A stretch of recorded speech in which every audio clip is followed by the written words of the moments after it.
est-ce que vous craignez une fin de saison cauchemardesque pour l'Olympique lyonnais? Habillage à l'américaine. C'est un peu dur de faire un habillage à l'américaine sur Lyon, ça rappelle John Textor, c'est pas sympa. Émile Gillet en régie. Ludo. Je vais prendre mon temps pour... Ah, il prendra la place. Et Raymond a amorcé des choses tout à l'heure, j'ai hâte de l'entendre. Alors, allez-y Raymond. Alors juste pour info, vous ne prenez pas la pige de Raymond. Hein. On doit prendre la même un peu. Oh là là là là là. Ah non, il y a une petite différence. Raymond alors, est-ce que vous craignez une fin de saison cauchemardesque? Ah non, pas du tout. Pas du tout. Félix? Non plus. Non plus. Yo? Pas du tout. Pas du tout. Régis? Bon, là, je peux dire normal en fait. Ah bah là, ce que vous voulez. Non. Non? Alors tout le monde est extrêmement rassuré sur le plateau. L'habillage à l'américaine. Oh là, on va le retirer du coup. John Textor, merci pour rien et au revoir. Non mais vous n'êtes pas inquiet? Félix? Moi? Oui, vous c'est Félix. Je suis pas inquiet. C'est con de le dire, mais il reste peu de matchs. Lyon est la seule équipe. C'est bête de le dire. C'est mieux. C'est bête de le dire. Pardonnez-moi. Lyon, de tous les concurrents de cette course à l'échalote où personne n'avance parce que tout le monde a les deux pieds liés manifestement, Lyon est la seule équipe qui reçoit 2 fois de suite. Ça peut paraître bête, mais en l'occurrence, ça J'ai Monsieur Calendrier ou Félix Roy comme chroniqueur ce soir? Je suis consultant calendrier, ça gagne pas grand-chose, mais voilà, je peux distiller 2-3 infos. Non, mais, en l'occurrence, Giovanni est bien placé pour savoir, suivant les Ligue 1 depuis des lustres, bien sûr. Il se crée au Groupama Stadium, je dis Parc OL, mais ça n'a jamais existé, une atmosphère particulière en fin de saison. 2 réceptions de suite. En l'occurrence, je crois que c'est Auxerre et Rennes pour Lyon. Je crois que c'est 32-33. C'est vous, Monsieur Calendrier. C'est ça, c'est 32-33. Ça va faire la diff pour Lyon. Parce qu'il va se créer un truc. On savait que Lyon n'allait pas maîtriser d'une main de maître sur un faux plat ascendant toute sa saison. La série d'avant, qui a pris fin il y a 3 semaines, elle était démentielle. Démentielle. Dans la qualité de jeu, on était tous, et à raison, en train de s'enthousiasmer en disant c'est formidable. Le coup de mou était évident. Je trouve pas justement que ce sur soit le un coup de théâtre mou, incroyable qu'il arrive maintenant. En l'occurrence, à l'heure d'amorcer le dernier virage, je regarde les calendriers de tout le monde, les forces en présence de tout le monde. Je me dis, Lyon a vraiment ces 2 matchs-là à domicile, a pas un calendrier délirant, ça va aller jouer à Angers, ça va recevoir Auxerre. Il y a quand même déplacement à Paris et réception de Lens à la dernière Oui, journée. alors voilà, tu vas te faire... Alors, je suis d'accord avec toi. S'il vous plaît, Maxime, ne le relancez pas sur le calendrier. Félix, j'aimerais aller voir Raymond, s'il vous plaît. Tu vas te faire ta finale, je termine là-dessus. Tu vas te faire ta finale contre Lens en dernière journée. On sait qu'à Lyon, ça peut être un truc qui fonctionne, et tu vas aller au Parc des Princes où tu as toujours bien réussi, probablement entre des tours de Ligue des Champions. Donc, voilà, Raymond, pardon. C'est pour moi. Non, c'est pour Félix. C'est ma première faute. Bah oui, mais c'est comme ça, là, trop de calendrier, voilà, on toque pas à la porte des gens. Raymond, vous étiez... J'ai été très critique avec eux ces derniers temps. Mais c'est pour ça que je suis surpris. Mais quand je voyais jouer Yaremchuk devant... Avec Hendrix, parce qu'il s'appelait Hendrix à l'époque. Je veux dire, comment ils pouvaient, au milieu, ils étaient bouillis, et derrière, ils faisaient comme vous dites ça avec le retour de Pavel Schulz, ça fait beaucoup de bien, par exemple? Ben, je pense que l'entrée de Moreira, à nouveau Schulz, qui est revenu, ils vont récupérer aussi Fofana, alors qu'ils vont peut-être pas revenir tous au même niveau, mais ils récupèrent des attaquants. Et dans le jeu, ce qu'ils ont montré contre Monaco, hier... je dirais la même chose que Nantes. Des fois, il y a des défaites où on se dit il y a quelque chose à défaite encourageante. Oui, d'autant plus que là, en plus, ils peuvent gueuler. On a le droit de le dire. Oui, bien sûr, oui, bien ils sûr. peuvent gueuler après l'arbitrage parce qu'encore une fois, ils se font avoir parce que le pénalty, il doit revenir. Justement, il y a faute. Raymond, on va entendre Mathieu Louis-Jean et Corentin Tolisso justement sur l'arbitrage du jour. Ils n'étaient pas contents, les Lyonnais. Il y a eu un fait de jeu qui a été décisif dans le résultat de ce match-là et c'est clair qu'on est très très en colère. Je pense que la VAR doit au moins l'appeler pour qu'il se fasse un avis et qu'il revoie l'image. La faute sur Hendrix, je viens de la revoir après le match. Il faut que M. Lectexier m'explique vraiment comment il ne peut pas revenir sur cette faute. Ouais, je préfère pas vous dire ce qu'il m'a dit parce que... Moi, j'ai trouvé que c'était arrogant. C'était très, très arrogant ce qu'il m'a dit. Moi, les mots que j'ai pu avoir avec lui, je trouvais ça lunaire et une arrogance totale de sa part. Je trouve que c'est malsain et c'est pas forcément bon.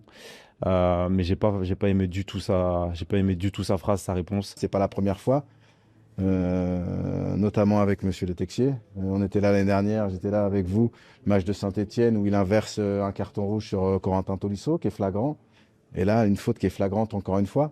On se pose des questions. Mais écoutez, on va sûrement nous dire mardi qu'il y a une erreur manifeste et puis il faut passer à autre chose, comme d'habitude. Il faut qu'on se batte entre guillemets contre nous-mêmes parce qu'il faut qu'on soit encore plus performant. Mais si on doit en plus se battre contre le corps arbitral, ça va devenir très difficile.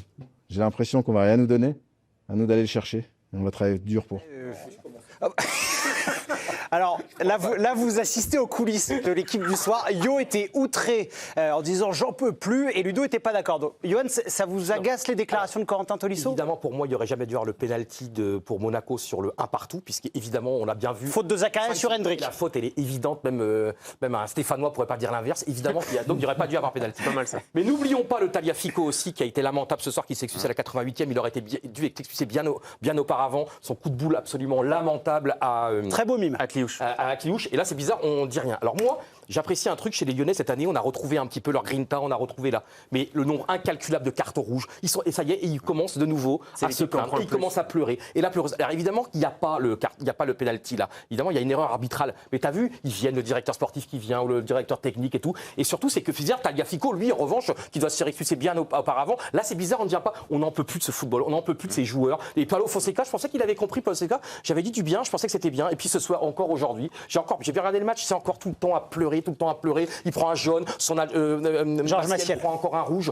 Mais c'est pour ça, il y a beaucoup trop de nervosité. On l'a vu contre Celta Vigo, ça ne les a pas suffi. Ils ont pris un rouge. Aujourd'hui, tu as un rouge. Ouais. C'est le record de rouge cette saison en Ligue 1 et de très très très loin. Donc à un moment donné, et on se comprend, à un moment donné, il faut un petit peu se calmer parce que là, tu as quand même. Ils avaient fait tout bien jusqu'à il y a un mois et ils pètent les plombs. Juste, Johan, quand vous demandez une stat, n'agressez pas Maxime. Qui répond. Oui, c'est. Ludo, vous comprenez la colère de Corentin Tolisso, notamment sur le rapport avec les arbitres. Alors moi, je ne suis pas Lyon ou... Moi, non, vous êtes Lille et Metz. Non, mais moi, j'ai un sujet beaucoup plus global. Oui. En fait, Johan amène le sujet sur la charge émotionnelle lyonnaise. On peut aller dans ton sens, parce qu'il y a des vérités dans ce que tu dis sur la gestion. Après, moi, c'est sur le sujet de l'arbitrage, en général.